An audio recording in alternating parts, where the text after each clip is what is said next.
Hi, everyone. Thanks for joining us here on the Armed with Reason podcast brought to you by GVpedia. If you've been here before, you've heard us introduce ourselves 100 times, but we're going to do it again anyway. So I'm Caitlin, the executive director of GVpedia, and Devin, who is our founder, is here with us today. It's me again. It's Devin again, yes. Hey guys.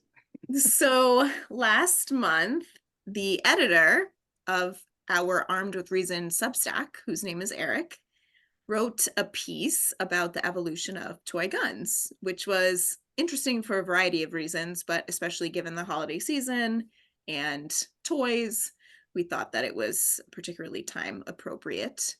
And it actually ended up being one of our most viewed articles of 2023. So we wanted to bring Eric on the podcast this week to give us some insight into what he learned while he was researching the piece.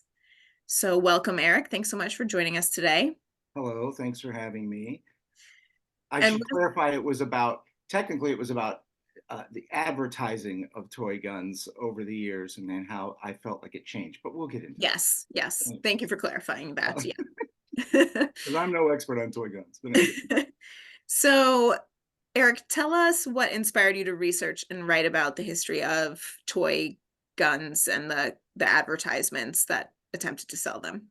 So around Christmas, I think Shannon and I, my girlfriend, who also works for GVpedia, we were just talking about catalogs and how fun it was always to get, like when we were kids and you still got paper catalogs in the mail. It was fun they came around every, October or whatever, and it was always fun to get them and circle what toys you wanted and how nobody has catalogs sent to them anymore. It was like one of these conversations.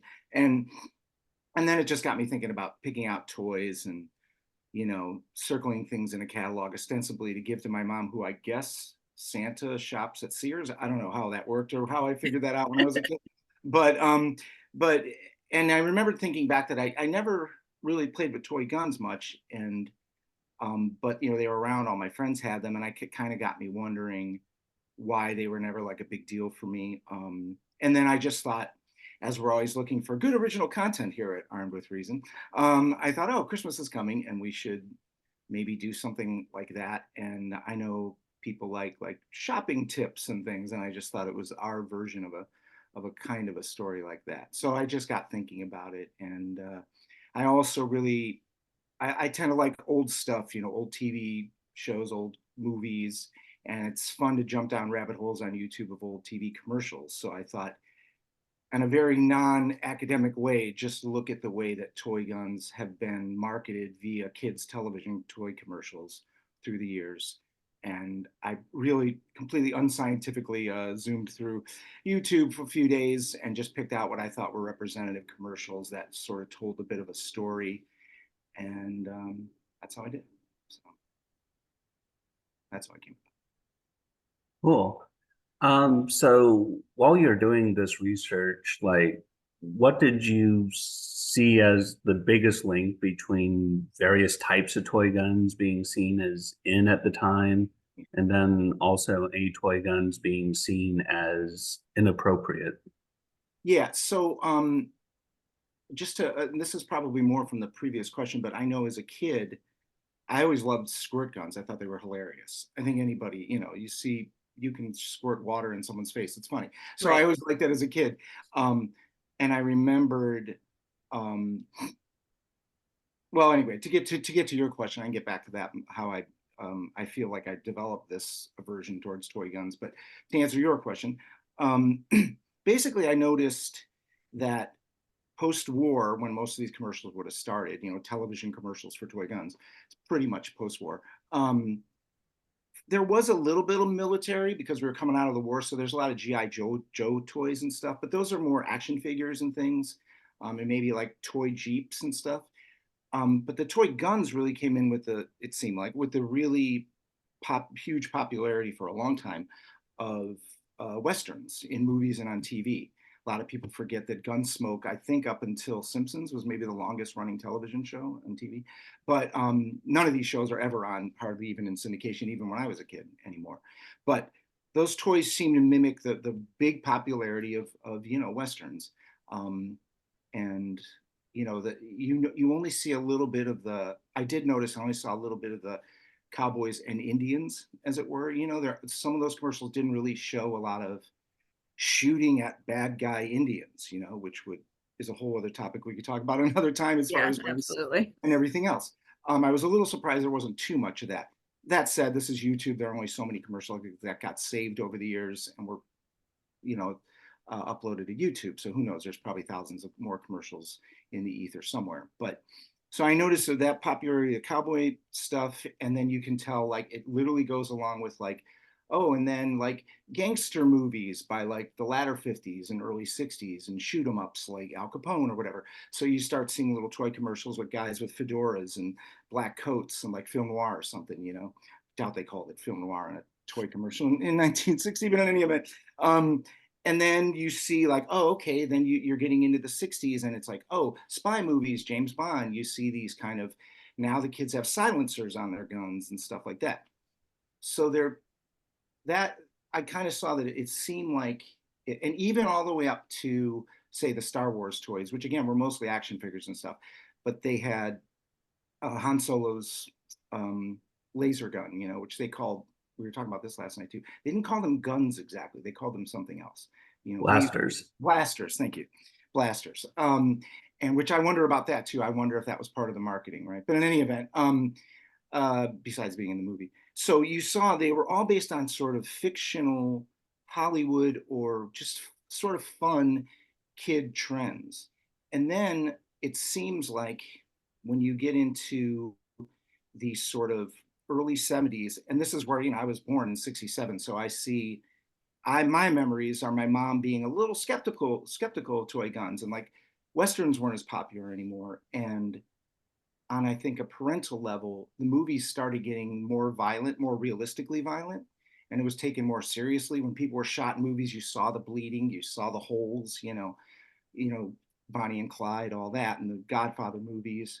And I think parents, and then the whole just hippie movement stuff of the late 60s that were like, guns are bad, killing people is bad, you know, Western heroes aren't always good, you know, and that stuff started passing. And so by the time I was a little kid asking for guns, if I did, um, well, anyway, to finish your story. So then I noticed after the Star Wars era, when toys were kind of back in for a second, toy guns, because of this kind of science fiction movie trend. Then by the time you got into the Reagan years, the toy commercials became more militaristic again. And they weren't necessarily tied to a trend of the time. Well, besides Reagan and I guess the Cold War, the end of the Cold War.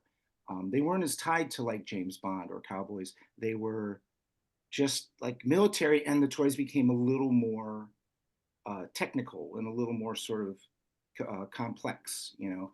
And then by the time you get to the really popular super soakers, like the giant water guns that, you know, you have to, you know, pump and all that, those commercials are almost exclusively like kids running around and like hiding behind trees and like making notes with each other about where to attack and all that. It's completely divorced from any sort of movie or TV show, and it's just about, again, unscientific, but it's just about this sort of tactical, you know, shooting. And I thought that was actually kind of how the NRA's promotion had gone over the years. When you think about it, it went from hunting and cowboy stuff with dad in the 50s all the way through to a response to the hippie parenting, which was, in a way, which was make guns, you know, more realistic and make them more a part of everyday life. And so I guess I saw a trend like that. And yeah, I was also a little bit surprised in the early days of guns how many real toy bullets came out of these things, because the whole concept of swallowing them as kids, by the 70s they got rid of all that. You know, they just like, you can't have guns that shoot toys, you know, bullets that are this big so kids can chew on them and choke, you know. So I was kind of shocked by how sort of technical some of those 50s guns were actually. But most of them were shoot 'em up cowboy things that you put in your holsters and that kind of thing. By the 90s, much more technical. And I also wanted to point out that like I did not get into video games at all, and I didn't get into BB guns because I consider BB guns a kind of real gun, and video games is a whole other story for a whole other time. So that's my long-winded answer. I rarely give a short-winded answer. So before we started this podcast, Devin and I were reminiscing a little bit about our childhood and how toy guns came into play, depending on what we were doing. So I brought up super soakers and what we called water pistols, right? Like you'd get a pack of 3 or 5 at the grocery store or at Toys R Us. And we used to bring them to field day at school. So it Yeah. was totally appropriate to, Yes. like you said, hide behind bushes or trees or the slide and like ambush somebody all at the Yeah. same time, right? Yeah. Like this was the 90s and there was nothing wrong with that.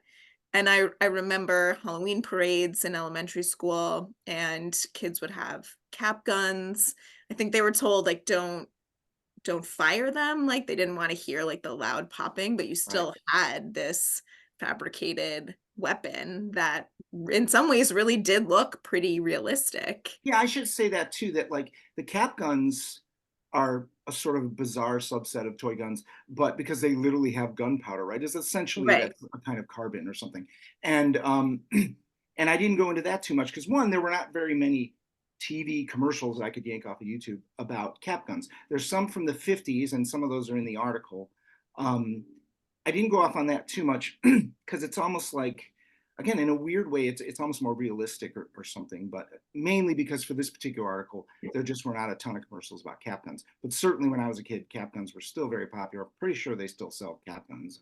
I don't know, but maybe, I don't know, at like Yeah, vintage. it's been a long time since I've perused this toy gun aisle. We could probably go on Amazon actually right now I'm and sure see you could. what's on there. Yeah. And Devin, you were talking about like a Western costume that you had at one point. Yeah, so which would definitely not fly today. But Right. as a 90s kid, there's like an 89ers day at our school. And I don't know if you remember the Maverick series, but I was going to be Brett Maverick. And so I had like the vest, deck of cards sort of thing, cowboy hat, and a holster. And I wanted to bring one of my cap revolvers. And my parents were like, yeah, that's not a good idea. And at the time, I was like, but why? Yeah. And now it's like, oh, that makes a lot more sense. But I was it was wondering about that still, with you, Devin, because where you grew up compared to where I grew up, the fact that you just said we had an 89ers day is just, that wasn't a phrase that ever came up in Cleveland, Ohio. Just so, growing up in Cleveland was definitely, even when I moved to Columbus to go to school, that was 2 hours below Cleveland, but it may as well have been another state because Cleveland is just that area. I never knew anybody who went hunting. I never knew anybody who had a gun. I think one of my friend's dad had a pistol somewhere in his house. I never saw it. It wasn't something that I grew up with. So when I think back to, I'm sorry to interrupt it, but I just want to think back. One of the main impetuses that made me think about this article too was I wondered how my my mom was really good at. This is an old joke we used to make. We used to call it the Playboy theory. If you found a Playboy, if your parents went, that is horrible, that is terrible, you should never look at that, it's dirty, it's awful, and they throw it away violently, you of course wanted to see what the hell this Playboy was, right? Because that made it exciting. If your parents said, you don't want to see that, it's just junk, and you'd be like, oh, okay. My mom kind of did that with toy guns. Like if I did actually say, well, my friends all want to get this one toy gun, she, instead of saying, they're the worst, they're horrible, like you can't, you're never going to have a gun in this house, she just kind of said like, well, what do you want that for? I mean, I could probably get you that toy for the same amount, or, because we were always broke, or, it just wasn't, she did it very calmly and like, and so I never really wanted a toy gun. I think I did get a Han Solo one at one time, but I think that got me thinking about how we work, sort of a connection to how we work in GBpedia these days about if you just beat somebody over the head with like, I think all guns should be off the face of the earth right now, sure, that'd be great. But you kind of want to go in with a more approachable, realistic talk, conversational thing like that, Anyway, so I got thinking about that too. Anyway. yeah. I also like growing up in semi-rural Oklahoma. Like my parents had a rifle and a shotgun out on the farm because they were necessities. They weren't for self-defense, but to keep the wild dogs and other critters away from horse pens. But I was not allowed near those, which was a very good idea. But I had toy guns galore. I had toy soldiers. I remember like I got this gift of like a $20 like Toys R Us bond or something.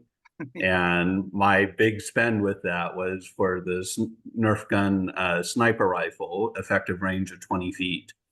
Um, or Oh my goodness. something. um, yeah, so like it was just part of life and didn't really come up, but that was before the mass shooting era. Yeah. Right. And that basically started with Columbine to a degree. Yeah, I mean, so by then I wasn't buying toys anymore. Although, who am I kidding? I still buy toys like this punk nutcracker that I have. But anyway, I still buy toys. But I remember when I got down to Columbus, and then I met some more people who were like, oh yeah, we had guns. I dated a girl who I went to visit her family in Ashtabula, Ohio, which is really only about 40 minutes away from where I grew up. And there were definitely people. It was a little more farmy. Definitely people had guns up there. So I'm not going to say that all of Northeast Ohio had no guns, because of course they did, but it's just not something that I ever even really had to think about.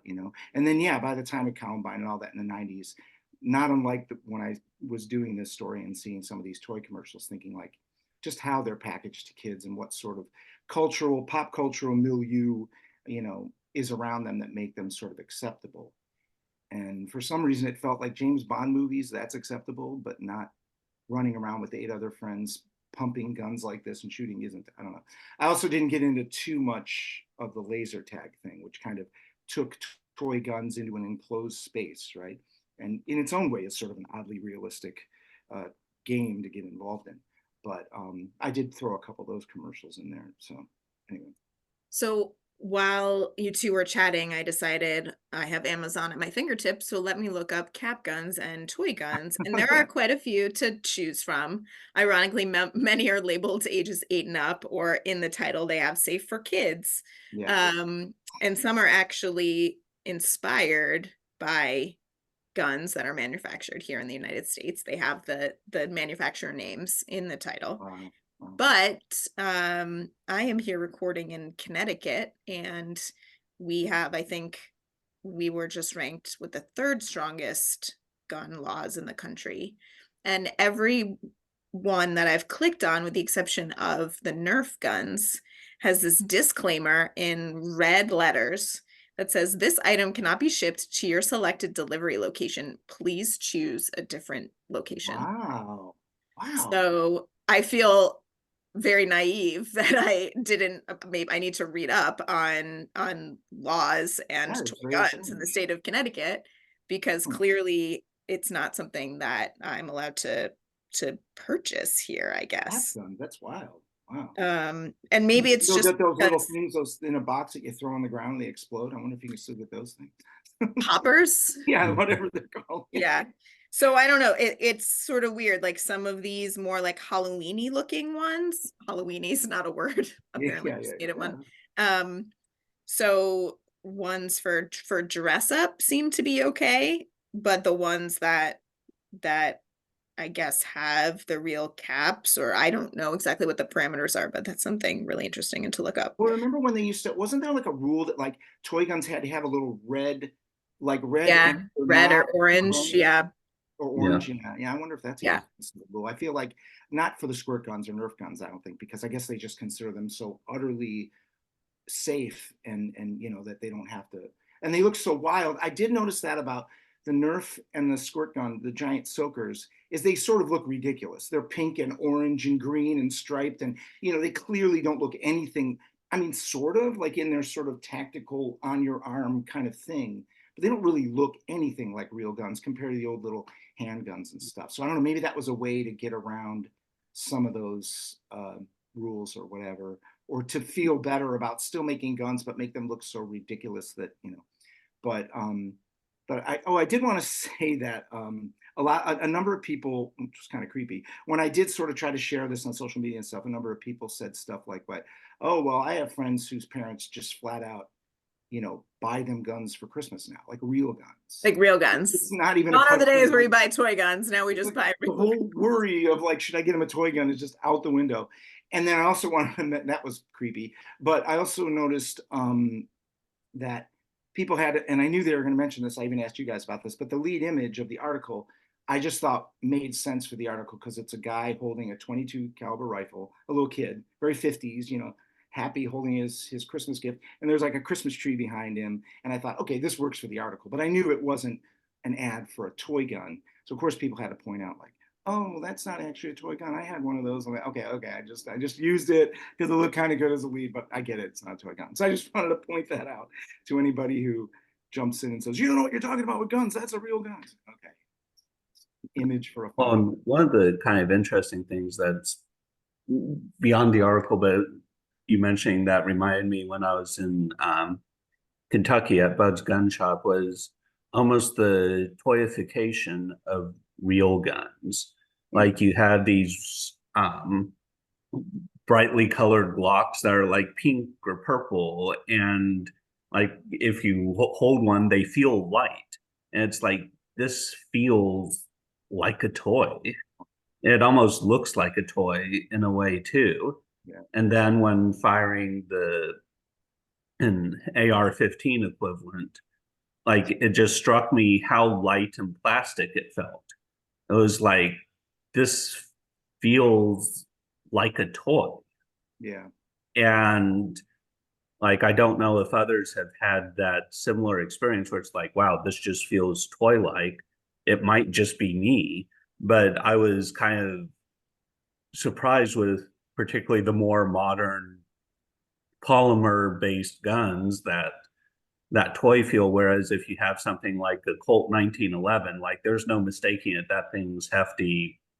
Yeah. Do you think That's it's a real gun sort of thing. do you think it's something to do with, and you're talking to a barely a novice here, but was there not a kind of a sense of trying to sell more guns, you make them a little less scary, right? And you make pink ones for the ladies for their purse, and that kind of thing. I mean, maybe that's part of it too, that you're not buying some, 70-pound, surface to air missile or something, trying to make it more, approachable somehow and figure out a way to make them lighter. I don't know.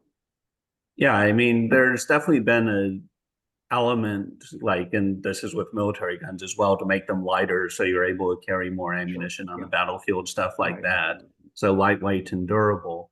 But there's definitely a trend in the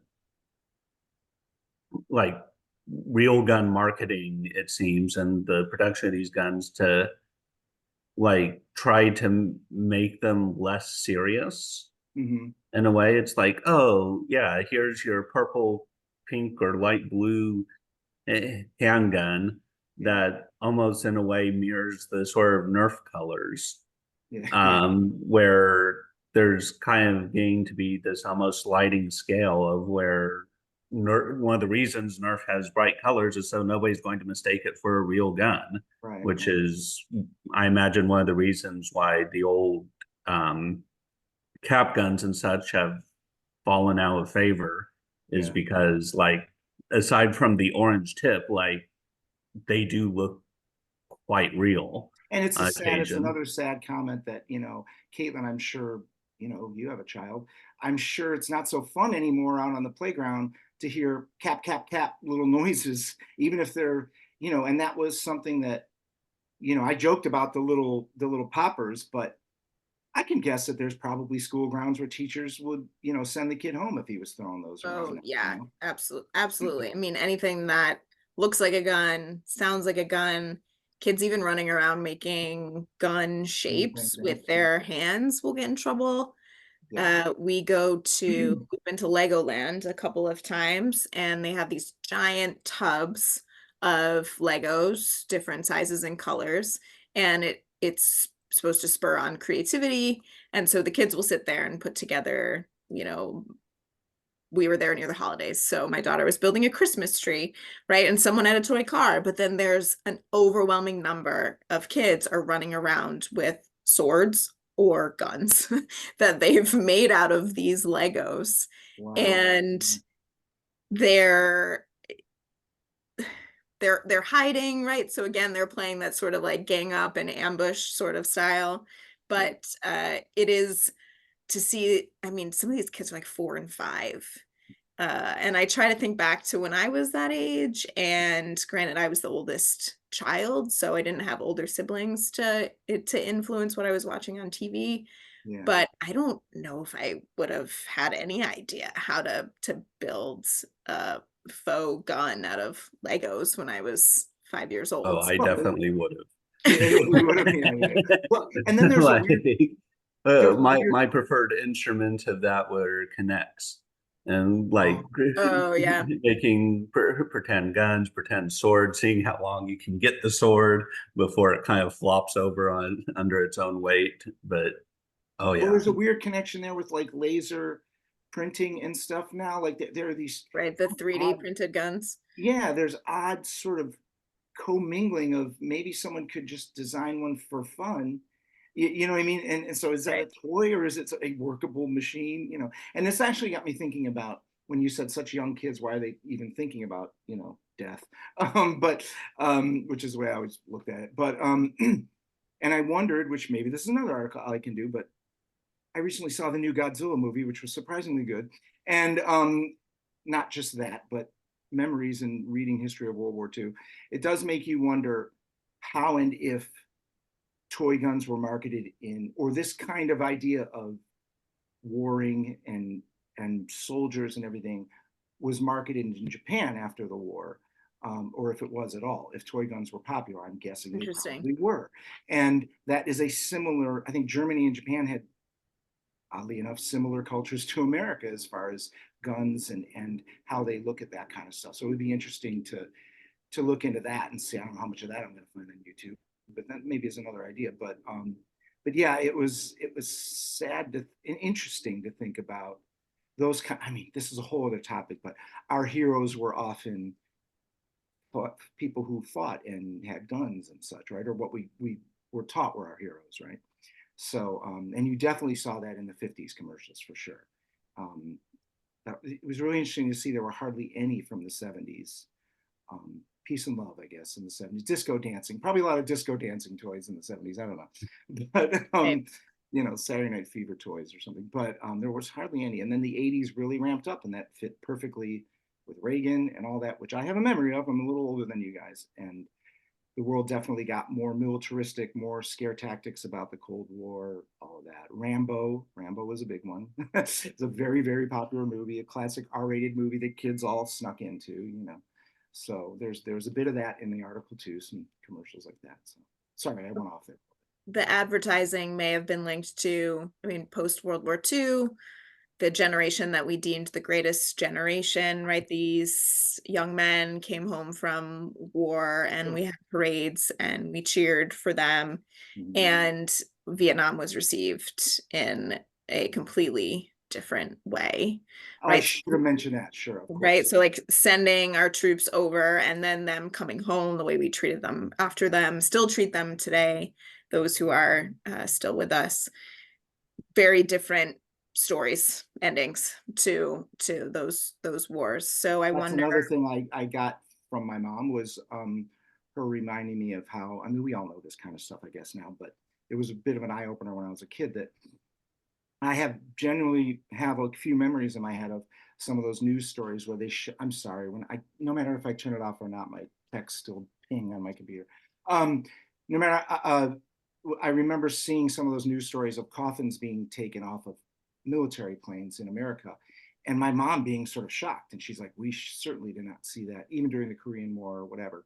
And those scenes of people getting shot and over there in the battlefield and all that really did, you know, it spooked people a lot more, you know, and I think, yeah, Vietnam definitely, I'm sure, made toy guns not as popular, you know, by the, say, you know, whatever, early to mid 70s. right? There were a lot of reasons, you know, a lot of cultural reasons, and you know, also, again, not an expert, but sometimes some of the really nice toy guns were a little expensive, and there was other reasons like that that maybe people just didn't buy them as much. But anyway, We have, one of our most revered holiday movies of recent generations is based on the Red Ryder BB gun, right? that's Like right. That's this right. 2 hour Christmas movie is about how can this kid scheme, to get his parents or to get Santa to leave. Oh, and then I saw one of the God. actors in The Deer Hunter. Have you ever seen The Deer Hunter? Oh That's a yes, real yeah, uplifting movie. And that's a one of the great. actors that was in The Deer Hunter, which a quick synopsis, if you haven't seen it out there in the virtual world, it's a Vietnam era movie. It's really great. You should see it. It is completely sad. And there is a very infamous Russian roulette scene. And one of the actors that was in that movie had this hilarious thing on TMZ that he considers it a Christmas movie because I haven't seen it in a while, but part of it takes place during the Christmas season. Also, most of it filmed in Cleveland, Ohio. But anyway, it was took part in the Christmas season. So he's trying to hype it as you should watch this every year for Christmas. Don't watch The Deer Hunter if you want to get in a Christmas movie. No, It's don't not maybe don't Christmas. watch it at all. If you're I mean, highly it's great acting. It's sensitive, some of the best acting you could ever see. But if you're what in the mental health world we call a highly sensitive person, don't watch it at all. no, Don't read the synopsis online. Don't go to Rotten Tomatoes. Like, just don't watch it. it is rough. Disclaimer: a lot. It's just it's something The only reason I watched it, it was an assignment in a class that I took, a history class on the Vietnam War. And Well, I was finding it interesting because you mentioned A Christmas Story, also filmed in Cleveland, probably about 4 years after Deer Hunter was filmed. So I don't know wow. if Cleveland got picked to be the weird Christmas town, but anyway. Maybe you had good tax write-offs for directors and movie Probably, makers. yeah. So, just quickly, what would you say surprised you most about what you learned in the research that you were doing? So kind of talked about it before, the way that it seems obvious, but the way that it was, the guns and the toys were so tied to sort of ostensibly harmless pop cultural things like TV shows and movies, rather than more tactical ideas of the 80s and 90s and the sort of warlike, verbiage and stuff that was used in the 90s commercials compared to the sort of fun kid in his cowboy outfit 1950s commercials. The guns that actually shot bullets, I was pretty shocked by that. And a lot of them, I mean, this is pop cultural film guy stuff, but how these commercials tried to mimic the movies and TV shows that they were coming from, I found very fun and interesting. If not exactly surprising, but I thought it was neat how, if they were talking about a James Bond type silencer gun, the scene tried to look like a little detective movie or spy movie. So that wasn't wildly surprising, but it was neat to see. Kind of made me wonder how many young directors might have got their start in TV commercials, but probably a lot. Also, it's fun to watch because like Kurt Russell, who was in the new not very good Monarch Godzilla TV show, he was in a couple of these toy gun commercials. It was one of the first jobs he got. So this is a whole other topic, but the shrinking of time, you can see actors that still work today pop up in some of these commercials from 50 years ago, So Right. that was kind of fun. But the most surprising for me, or I guess educational, was just seeing how it really mimicked wider pop cultural trends, and it wasn't pop culture anymore by the 80s. It was, oh my God, the Russians are going to come get us again. It was Rambo and it was Reagan, and it was like more sort of serious, which again mimicked where the NRA was going. I'm making a very loose analogy here, but where the NRA was going with its selling of guns, and where the religious right was going with evangelicals, which is a whole other story for another thing. But that's sort of weird culture war stuff. Just to tie in, as a mom, when I was putting together the intro and the questions for this podcast, I was curious how many children have been injured with toy guns. And I didn't do a deep dive into what those injuries look like specifically. Although when I Googled it, a lot of eye injuries seem to come You're up gonna as shoot your eye out, kids. as individual stories, right? You'll shoot your eye out. So literally these are concerns, valid concerns. But there was an article in Newsweek that showed from 1990 to 2016, over 360,000 children had been injured with non-powder firearms. So that's an average of almost 14,000 children a year. So anything from bruises, which I don't know, like if you jack up your Nerf gun, if you can like increase the PSI, or airsoft guns. I knew kids who played with those in college. the eyeball ruptures, choking, all those sorts of things. So just as a mom, it felt I couldn't talk about toy guns without thinking about like the injuries that were created Yeah, I from mean, them. the ones that I would think of off the bat, just when I was a kid, totally anecdotal, were usually the choking things. Most parents, BB guns were definitely something that most of my friends and the parents raising them did not want to have BB guns around because, you know, kids would always say, "Oh, I'll just, you know, shoot at mice in the backyard or something," but Right. they'd end up shooting each other, right? And so that's clearly you definitely get injured by that. But usually it was choking implements. You know, people were a little more worried about kids just swallowing. This is a fun side note, but since I believe Devin is a Star Wars fan, when the original Boba Fett toy came out, a little Boba Fett action figure, he had a missile on his back, and you could press the button, and the missile would shoot out, right? And but you could only get this through the mail. You had to cut out the little things in the back of the toys and send them in the mail, and then you got it back. And my friend across the street got one of these. They only made like 1,000 of them or something. And then it was the company stopped making them because kids were swallowing them and choking on them. Mm. And my friend threw his out. And I said, "Why did you Oh throw that no. out?" And this is how much I guess the parents that I grew up with were really serious. He said, "Well, my mom said I might choke on it." I'm like, "So don't eat it. Don't eat it. Keep it. It's already worth like $500." I was so mad at that kid. But you know, he listened to his mom, so you know, Hey, can't fault a kid for listening to their can't mother. fault the kid for that. And I would be interested on how many of those injuries are from like airsoft or stuff like paintball, because Yeah. I Probably. mean, like if you get shot with a paintball gun, which I have, Ugh. like you're gonna get a bruise, Yeah. Right. sort of thing. And almost the same thing with the airsoft, like there's going to be kind of a welt on it. So like I would think slash hope for that article that they excluded the ones that are like in the normal course of going into an airsoft course and Yeah. getting whacked with some pellets.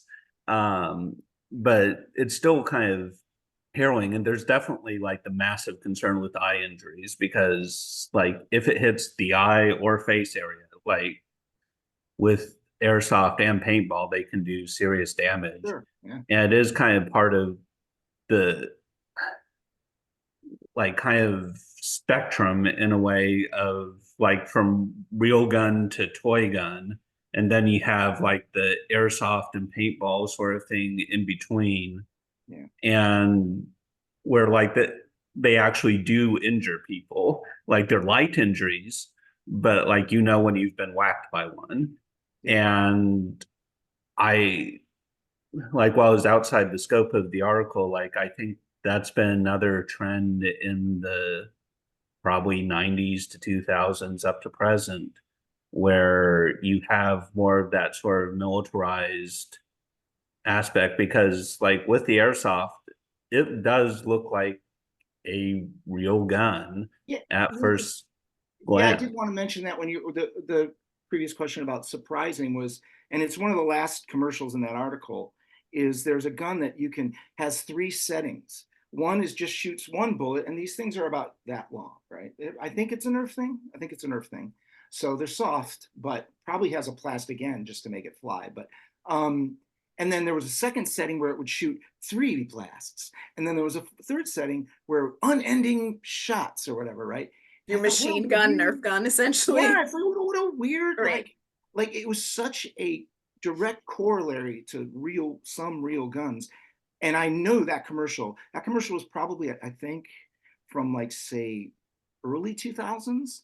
And I'm kind of guessing that after all these school shootings, because literally the commercial is kids going around a building, right? Like running with these Mhm. things and setting their setting. I'm like, pretty sure maybe those commercials aren't around anymore. Or at least they shouldn't be. But that was kind of creepy and surprising that something that so close to the way a real gun like that would be designed. So head and neck were the most common injured body parts in these 360,000 injuries. The average age of the injured child was 12 years old. And boys accounted for almost what percent do you think of injuries? Of 99. It's got to be 90. 90%. Good job, Uh, Devin. 90%. Yeah. So yes, well, I was playing with tea sets and dollies.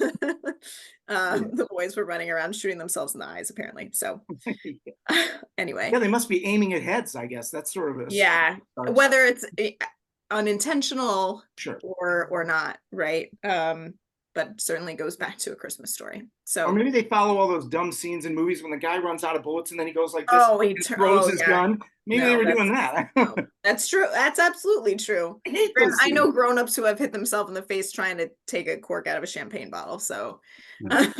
Quick, look up those Well, stats. oh That's a boy, stat I want to see. right. one kind of note that as we're towards wrapping up is Yeah. like, and while I don't have the data for like Europe and elsewhere, like kids and particularly boys across the world like to play war Mhm. type stuff. And so they'll have the toy guns and toy swords and stuff. But there's a reason why we don't have an epidemic of sword violence. There's a reason why most other advanced countries don't have an epidemic of gun violence. Yeah. Like with the swords, like oftentimes they're strictly regulated or to where like they're just not as lethal as firearms. Mhm. And so I just wanted to kind of put that out there that like playing war like is often debatable among parents on whether you want your kid to do that.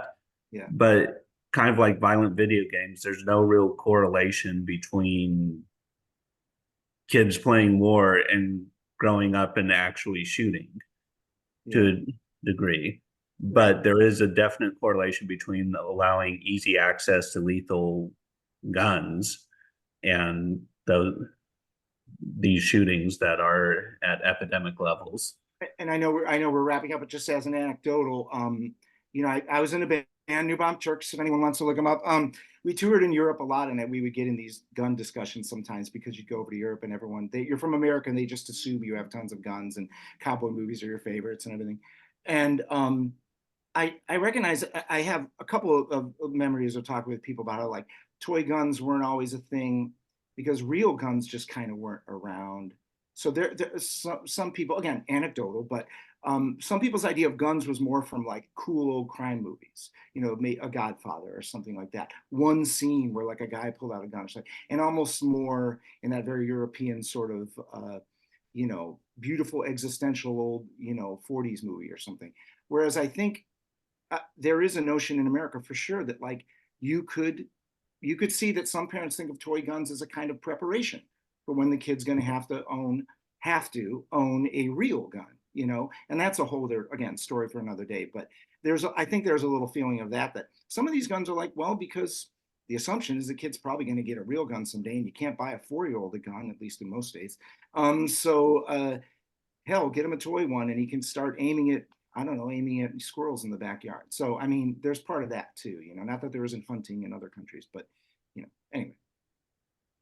Well, we appreciate you taking the time to research and write the article in the first place. Again, like I said, when I opened, it was one of our most viewed articles of 2023. But to come here and discuss this with us, to allow us to reminisce a little bit, but to also punctuate what gun culture is like in the United States, right? It starts from childhood, and advertising is a way that for many years we have looped children into falling in love with certain toys, and toy guns certainly are not any different. So quickly before we go, Eric, I just wanted to give you a chance to give a pitch for why our listeners should sign up for our Armed with Reason Substack. Sure. Well, to put a point on what you just said too, there was a time when there were actual toy cigarette commercials, and there aren't those anymore. So to use that hopeful corollary that we always try to use in the gun violence prevention movement, that we'll work at guns like we worked at cigarettes. There are less toy gun TV commercials these days, I think. Armed with Reason, every day we try to put original, new or repurposed original articles every day at Armed with Reason. For me, I thought it was a way when Devin approached me about editing it. GVpedia itself is very, very info, statistics based, which is great, and we need that. And I think our Substack is a way to be a little more bloggy and sort of try to have some personal stories or more extended articles about a lot of myth busting, a lot of gun lobby myths that we would like to bust. And we put a lot of articles like that up. And again, yeah, we're trying to get more interviews, podcasts like this, just to give a sort of a more, I don't want to say necessarily always personal, but just a more relatable, pull it together, kind of pull all the numbers together, stories to get on the site, to get people to rethink things and about our weird, obsessed gun culture in America. And I'm really proud to do it. I like getting up every day and working on the site, and it, as much as it can be dour and get people down sometimes, a lot of the stories and a lot of the information that you guys compile for us mostly, and gun violence archives, really gives us perspective and gives us some hope that people will see these hard numbers and personal stories and try to vote in people who support legislation, good legislation. So that was, again, long-winded. I told you, I warned you. You I'm did not great. for sound bites. No, you did great. So I'm going to wrap us up for today's episode. Devin and I, if you are listening and you would like to give us some topic ideas, Devin and I are going to be on for next week's podcast. And we're always interested in what our listeners might want to learn more about. So feel free to get in touch with us, and we will check in with everybody soon. Thanks again for listening. Thank you very much. Thanks, guys. Thank you.